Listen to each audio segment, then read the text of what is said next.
백제와 고구려를 차례로 무너뜨린 신라는 시간이 지나며 지배층의 사치와 부패로 흔들리기 시작했습니다. 지배층의 왕위 다툼으로 정치가 혼란해진 틈을 타서 군사력과 경제력을 바탕으로 각 지방을 다스리는 세력이 나타나기 시작하였습니다. 호족이라고 불리던 이들 중 세력이 컸던 견훤과 궁예는 각각 나라를 세웁니다. 견훤은 옛 백제 땅에 후 백제를 세웠고 궁예는 옛 고구려 땅에 후 고구려를 세웠습니다. 궁예를 따르는 이들이 점차 많아졌고 여러 호족들이 궁예 밑으로 들어갔습니다. 송악의 호족 왕건도 궁예의 신하가 되어 여러 전투에 참여하며 뛰어난 공을 세우게 됩니다. 한때 신라 땅의 절반을 차지하고 백성들에게 신망을 받던 궁예는 스스로를 불교에서 구세주를 뜻하는 미륵이라고 칭하고 호족들을 엄하게 대하기 시작하였습니다.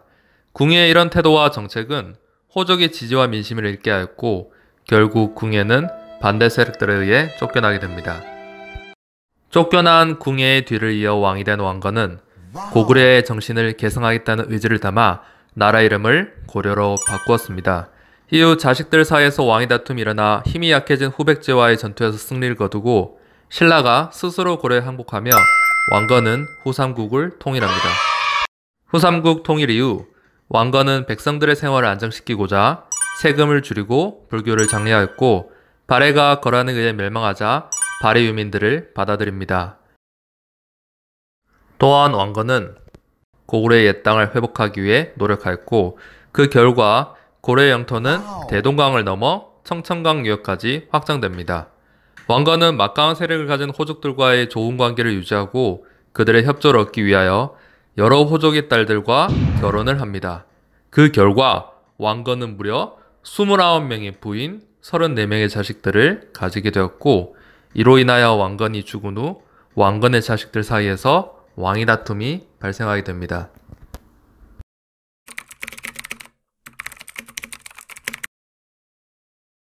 한반도에서 고려가 건국될 무렵 거란의 추장 야유라보기는 흩어진 부족을 모아 거란 제국을 세웠습니다. 강력한 기마부대를 통하여 거란 제국은 그들의 영토를 크게 확장시켰습니다. 이 과정에서 거란은 발해까지도 멸망시켰습니다. 태조 왕건은 발해 유민들의 원수였던 거란의 사신들을 모두 섬으로 유배시키고 거란이 선물로 보낸 낙타 50마리를 만부교 다리에 매어 굶겨 죽임으로써 거란에 대한 적당함을 보여줍니다.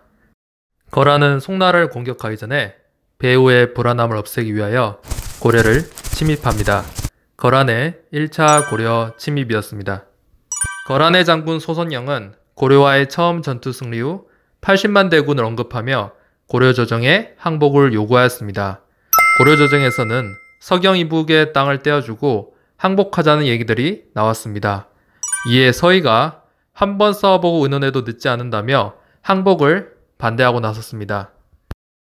처음 전투의 승리에도 불구하고 진격을 하지 않고 머물러 있는 거란군을 보며 서희는 거란군의 실제 수가 소선영이 얘기한 수보다 적을 것이라고 짐작하였고 거란군과의談판에 직접 나섭니다.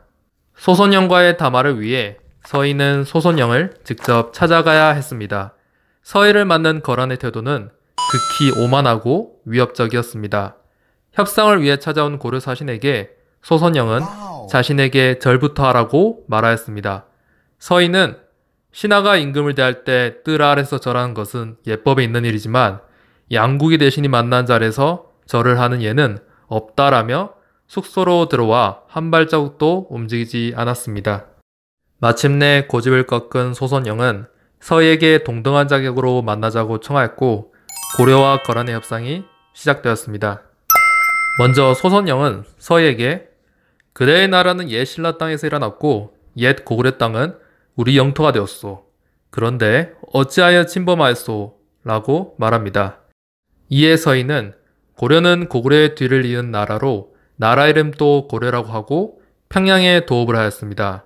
땅의 경계를 가지고 말하자면 오히려 귀국의 동경이 우리 영토 안에 들어와야 하는데 어찌 침범하였다고 말할 수 있습니까? 라고 답하였습니다. 소선영은 우리와 국경을 맞대고 있으면서 바다 건너 송나라와 친하게 지내고 있는 까닭은 무엇이오? 라고 다시 한번 서희에게 물었습니다. 이 질문에서 거란이 고려를 공격해온 의도를 파악한 서인은 고려와 거란 양국의 국교가 통하지 못하는 것은 여진이 길을 막고 있어서입니다. 만일 여진을 몰아내고 성을 쌓아 길이 통하게 된다면 어찌 국교가 통하지 않겠습니까? 그대가 내 말을 귀국의 임금에게 전한다면 어찌 받아들이지 않겠습니까? 라고 소손영의에 답하였습니다. 당시 압록강까지 진출하고자 하는 고려는 고구려와 발해의 옛 땅을 차지하고 있던 여진족의 저항에 어려움을 겪고 있었습니다. 서인은 거란의 침입을 물리치는 것뿐만 아니라 고려 태조 왕건의 꿈이었던 옛 고구려 영토 회복까지 이번 담화의 결과로 얻고자 하였던 것입니다. 소선영은 서유와의談判 내용을 자기 나라에 보고했고 화해를 맺으라는 답을 얻습니다. 소선영은 기뻐하며 돌아갈 때 서희에게 낙타 10마리, 말 100필, 양 1000마리, 비단 100필을 선물로 주었습니다. 협상이 끝나고 거란은 고려로 통하는 길을 내었고 서희는 압록강 동쪽의 여진족을 몰아내고 강동 6주에 크고 작은 성을 쌓습니다. 고려는 거란의 위협에 땅을 떼어주고 나라를 보존하려고 했지만 서희의 외교력 덕분에 강동 6주의 땅을 오히려 획득한 것입니다. 강동 6주는 압록강의 동쪽에 있는 6개의 주로 이후 일어나는 강감찬 장군이 이끈 귀주 대첩에 귀주가 있는 곳이고 후에 몽골군의 침략도 이곳에서 막아내며 고려의 북방 방어 기지 역할을 하게 됩니다. 고려가 혼란에 빠졌다는 얘기를 들은 거란은 고려를 침입합니다. 거란의 2차 침입이었습니다. 강동 6주와 서경을 지나 개경을 빼앗은 거란은 고려 현종의 항복을 받고 물러갑니다. 양규와 김숙홍은 돌아가는 거란군을 끈질기게 공격하여 많은 피해를 주었습니다. 이후 거란은 고려의 왕이 거란 황제를 만나러 오겠다는 약속을 지키지 않고 강동 6주를 돌려주려 하지 않자 고려를 다시 침입해 옵니다. 거란의 3차 침입이었습니다. 강감창 장군은 거란군의 침입에 대비하여 거란군의 침입이 예상된 지점에 방어태세를 철저히 갖추어 두었습니다. 고려사에 따르면 고려군은 강감찬 장군의 지휘 아래 계곡에 숨어서 성 동쪽의 큰 강을 막고 기다리다 거란군이 강에 도달하자 강을 막고 있던 둑을 터뜨리고 매복하고 있던 부대를 돌격시켜 거란군을 무찔렀다고 합니다. 거란군은 고려군의 공격에 큰 피해를 입었으나 개경으로의 진격을 멈추지 않았습니다. 개경 근처까지 도달했지만 고려군의 계속되는 공격과 부족한 물자로 인해 거란군은 결국 물러나기로 결정하였습니다. 거란군이 귀주를 통과하자 강감찬 장군이 나타나 거란군과 맞서 싸웠습니다. 승패가 결정되지 못한 그때 지원군이 도착하였고 비바람이 불기 시작하였습니다. 고려군은 이때를 놓치지 않고 맹렬히 거란군을 공격하였고 이에 거란군은 도망치기 시작하였습니다. 이를 고려군이 거란군을 추격해 공격하여 큰 승리를 거두었습니다. 고려사에는 거란군사 10만이 침공하였지만 살아 돌아간 자는 겨우 수천에 불과했다고 기록하고 있습니다. 이를 귀주대첩이라고 합니다. 당시 72세 나이였던 강감찬 장군의 활약으로 고려는 32년간 이어지던 거란과의 전쟁을 끝낼 수 있었습니다.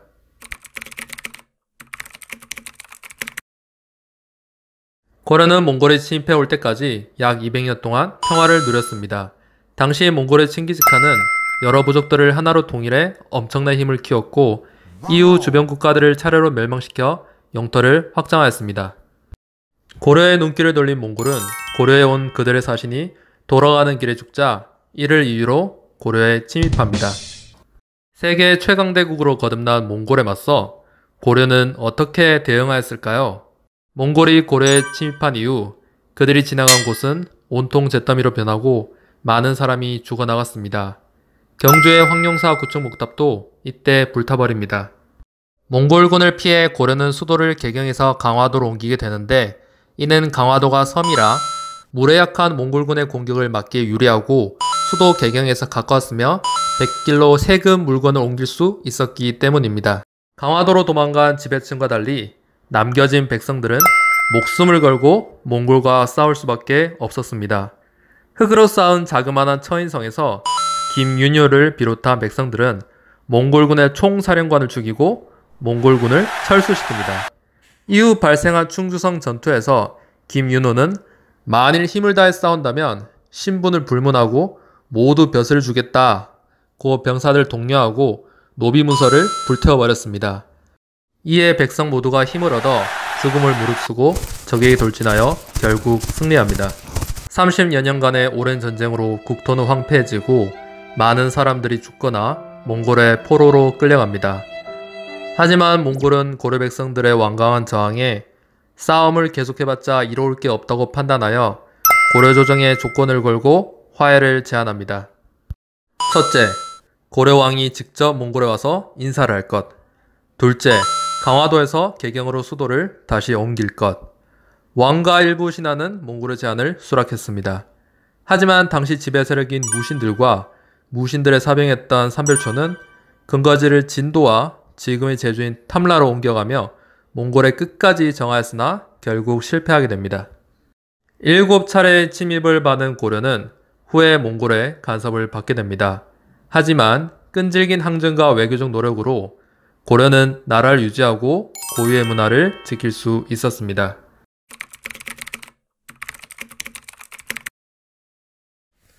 오늘은 조선 건국의 발판이 된 역사사건 위화도 해군에 대해 알아보겠습니다. 조선의 일대왕 태조 이성계는 최영과 함께 북쪽으로는 홍건적, 남쪽으로는 일본 해적을 물리친 고려의 대표적인 장군입니다. 홍건적은 원 말기에 난을 일으킨 반란군으로 머리에 붉은 수건을 둘렀기 때문에 홍건적이라 불렸습니다. 최영이 고려에 이름 있는 가문 출신인 것에 비해 이성계는 중앙귀족 출신이 아니었습니다. 이성계는 개경과는 먼 동북지역 출신으로 비록 개경에서 멀리 떨어진 지역이지만 이성계의 가문은 탄탄한 군사력과 지역적 기반을 가지고 있었습니다. 이성계는 뛰어난 무예 실력으로 홍건적과 배를 물리치며 이름을 알립니다. 당시 고려는 원나라의 내정 간섭과 권문 세족의 횡포로 많은 백성들이 어려움을 겪고 있었습니다. 권문 세족들이 산과 강을 경계로 땅을 나누었다는 역사의 기록이 나타내듯 그들은 나라의 부를 독점하였습니다. 고려 말 대표 권문 세족 이인임을 최영과 이성계가 힘을 합쳐 몰아내는 과정에서 이성계는 고려 중앙 정치에 발을 디딥니다. 어느 날 고려에 온 명나라 사신이 살해된 사건이 발생했습니다. 명나라는 이 사건을 트집잡아 고려에 여러 요구를 합니다. 고려사에 따르면 명나라는 고려에 천령 이북 지역은 애당초 원나라에 속했으니 함께 귀순시키도록 하라는 요구를 했다고 합니다. 이에 고려의 우왕은 강경한 태도를 전달하기 위해 요동을 정벌하자고 주장합니다. 그런데 요동 정벌에 대해 고려의 장군들은 서로 반대되는 입장을 펼쳤습니다. 최영은 요동 정벌을 기회로 명예개설 꺾자고 했지만 이성계는 4가지 이유를 들어 반대했습니다. 첫째, 작은 나라가 큰 나라에 치는 것은 잘못입니다. 고려는 명과는 대결할 수 없는 약소국입니다. 둘째, 많은 군대가 움직일 경우 이 틈을 타 외적이 쳐들어올 가능성이 큽니다. 만약 정벌에 나선 사이 외국어 공격이 온다면 당할 수밖에 없습니다. 셋째, 여름철이기 때문에 전쟁이 적합하지 않습니다. 여름은 농사에서 굉장히 중요한 시기입니다. 여름철에 전쟁이 일어나면 백성들의 지지를 받을 수 없을 뿐더러 그들의 생활을 위협할 수 있습니다. 넷째, 장마철인 지금은 활에 먹인 악유가 풀리고 군사들이 전염병에 걸릴 확률이 높아져 군사적 손실이 클 것입니다. 우리의 주 무기인 활은 악유를 사용해 만듭니다. 더운 여름에는 악유가 풀려 활을 사용한 것이 쉽지 않습니다. 또한 장마철이라 위생상의 문제로 집단 생활에서 전염병이 돌 확률이 높습니다. 이를 이성계의 사불가론이라고 합니다. 이성계의 사불가론에도 불구하고 우왕과 최영은 요동정벌 의지를 굽히지 않았습니다. 군사를 모으고 총동원령을 내립니다. 우왕은 최영에게 선원께서 변을 당한 것도 경이 남쪽으로 정벌 나가버렸을 때 아닙니까? 경이 감히 어찌합니까? 라고 말하며 총사령관 최영에게 자신과 함께 있어달라고 부탁하였고 최영은 왕의 청을 듣고 결국 4만여 정벌군은 총사령관 최영 없이 압록강으로 향했습니다. 최영은 이성계에게 하루라도 빨리 가야 한다고 재촉했지만 이성계가 위화도에 도착하는 데는 무려 20일이나 걸렸습니다. 이성계의 군대가 개경으로 돌아온 데 10일이 소요되었다는 기록으로 보아 이성계가 의도적으로 행군을 지체시켰다고 볼 수 있습니다. 위화도는 압록강 한가운데 위치하고 있는 섬으로 위화도에서 강을 건너면 바로 요동입니다. 이성계의 군대는 강을 건널 생각이 없는 듯 진을 친 지 14일 동안 그저 지켜보고만 있었습니다. 이성계는 평양에 있는 우왕과 최영에게 군대를 돌리게 해줄 것을 부탁했습니다. 군사들이 굶어 죽고 장마철에 불어난 물이 너무 깊어 건너기 곤란하다는 것이 이유였습니다. 하지만 우왕과 최영은 빨리 강을 건너 요동정벌에 나서라고 명령했습니다. 이 상황에서 이성계는 군사들을 설득하였고 이성계의 말을 들은 군사들은 이성계와 뜻을 같이 하기로 마음을 먹었습니다. 결국 이성계는 위화도에서 요동으로 넘어가지 않고 군대를 돌렸습니다. 이 사건을 위화도에서 군사를 돌렸다 하여 위화도 회군이라고 부릅니다. 이성계가 위화도에서 군사를 돌려 돌아온다는 소식을 들은 우왕과 최영은 부랴부랴 평양에서 개경으로 돌아갔습니다. 최영은 고려 왕실의 명령을 따르지 않는 이성계를 막기 위해 군사들을 모아 맞섰지만 애초에 요동을 정벌하라고 이성계에게 많은 군대를 내주었기 때문에 결국 지고 말았습니다. 이성계와의 싸움에서 지고만 우왕은 강화도로 쫓겨나고 최영은 유배를 갔다가 결국 죽고 맙니다. 고려사에 따르면 최영을 만난 이성계가 이 일은 내 본의가 아닙니다. 허나 대의를 거슬렸을 뿐만 아니라 나라가 편치 못하고 인민이 힘들어 그 원망이 하늘에 뻗쳤기 때문에 어쩔 수가 없었습니다 라고 말했다고 합니다. 이에 최영은 탄식하며 이이님의 말이 참으로 옳았구나 라고 중얼거렸다고 합니다. 최영은 끝까지 고려를 지키고자 했던 고려의 충신으로 높은 관직이 있으면서도 청렴결백해 백성들에게 칭송을 받았습니다. 최영은 평생에 있어서 탐욕이 있었다면 자신의 무덤에 풀이 자랄 것이고 결백하다면 무덤에 풀이 자라지 않을 것이다 라고 유언을 하고 최후를 맞이하였습니다. 그리고 실제로 그의 무덤에는 오랜 세월 동안 풀이 자라나지 않았다고 합니다. 위화도 회군의 결과 이성계는 고려의 정권을 장악하게 되고 후에 조선을 건국하게 됩니다.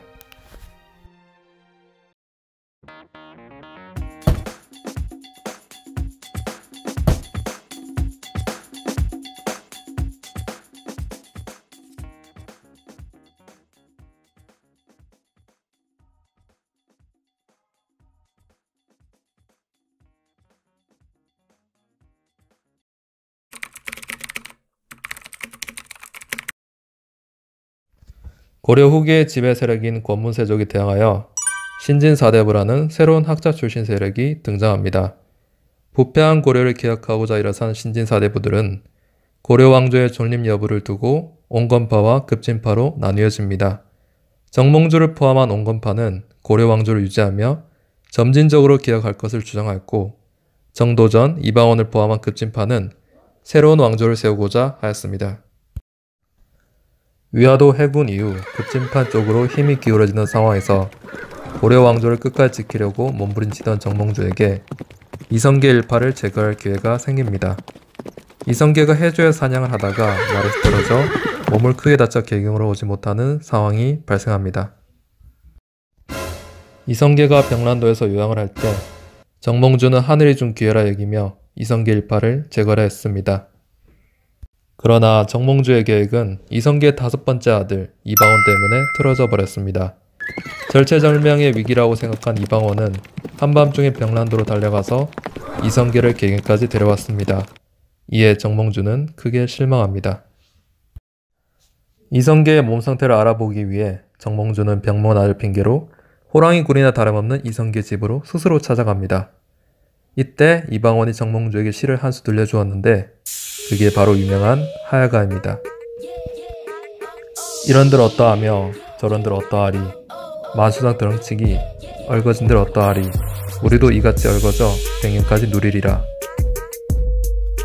고단한 인생 살지 말고 우리 편에 붙어서 서로 사이좋게 영원히 살아가자는 회유였습니다. 정몽주가 이에 단심가로 답하였습니다. 이 몸이 죽어 100번 고져 죽어 백골이 진토되어 넋이라도 있고 없고 님 향한 일편단심이야 가실 줄 있으랴. 나는 100번을 다시 죽어도 고려왕조를 섬길 것이니 나를 설득할 생각은 버리라는 준엄한 경고였습니다. 이 시를 이방원에게 들려주고 정몽주는 이성계의 집을 빠져나왔습니다. 이방원은 정몽주를 설득하는 것을 포기합니다. 그래서 급히 부하를 보내 선주교에서 정몽주를 죽입니다. 이후 이성계는 공양왕을 폐위시키고 마침내 1392년 새로운 나라 조선을 건국한 후 태조의 자리에 오릅니다.